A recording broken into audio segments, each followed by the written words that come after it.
Hello, welcome to Furlorn version 11. So first off, the first new thing is that the Thank You tab has badges for a certain amount that people have pledged. Settings-wise, the only new thing in the Gameplay tab is the Controls button, which shows you the controls. Just go ahead and get in there. Right, let me show you this real quick. So a new setting when you start a game or even change your character is the lineage. This is your past, your history, what led to where you are before the game starts. Criminal, obviously you start off in Rourke prison and you have to pay your way out. Commoner and Adventurer, you start in Gilan village and nothing much more to that. Scholar, you start off knowing most of the spells and also enhanced max mana. Farmer is the interesting one, which is great for you base builders out there. This one you start off with a farm that's completely run down and broken, but you can modify it any way you want. You also start off with the construction hammer and resources to work. So let's go ahead and check that out. So yeah, the farm is just like this, very crappy, and you can tear it down and remake it any way you want. Start off with a basic bed that you can use, and of course a crafting table. Yeah, that's pretty much all there is to it.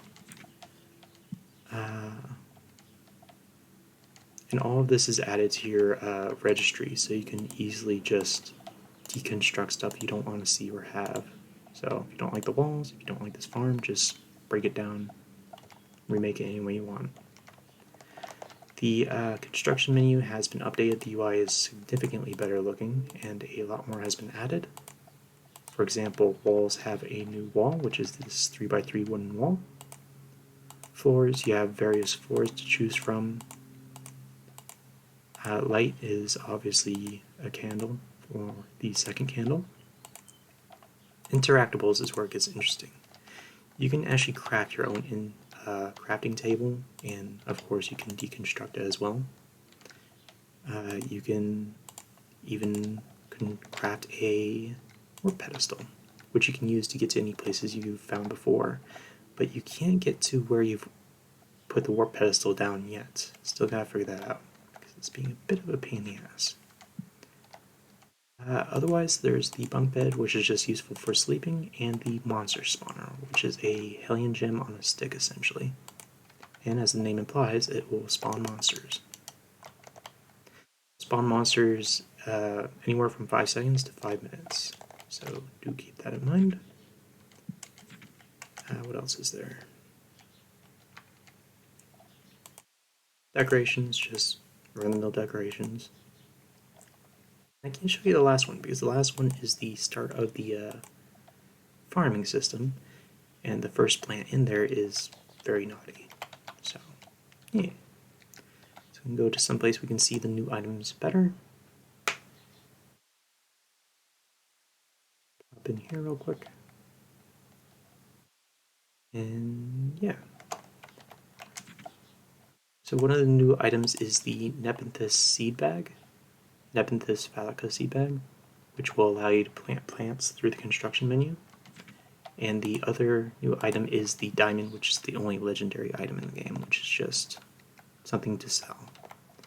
And unfortunately, that's about it, because I was working on a lot of back-end stuff, and I didn't quite get the cool stuff in. For example, you can see under skill points, you have ability points. There was going to be this whole ability tree that you can select passive skills from, like Green Thumb that would give you more resources when you harvest. Stuff like that, but it's causing issues and I had to hide it for the final version for this, otherwise it would have just caused crashes and whatnot. Another thing I can show you in the testing area, it's right over here. This is just a cube with 2 materials on it at the same time, and this is important because it means I can get models to have a base fur, a secondary fur, and a fur pattern, and you can color it any way you want. So now that I know how to do this, I can start making more customizable characters, because this doggy boy has to go bye-bye because he is looking bad. I'm going to implement felines, let you choose your own color, etc., etc. It's going to be great. And yeah, that's about it right now. Most of this cool stuff, unfortunately, ended up being more of the back-end stuff, prepping for next couple updates. And hopefully some new characters and customizability. That'd be nice. Have fun with the new base building mechanics and all the new structures. I'm looking forward to what you guys make. And yeah, thank you for supporting me again, and have a wonderful day.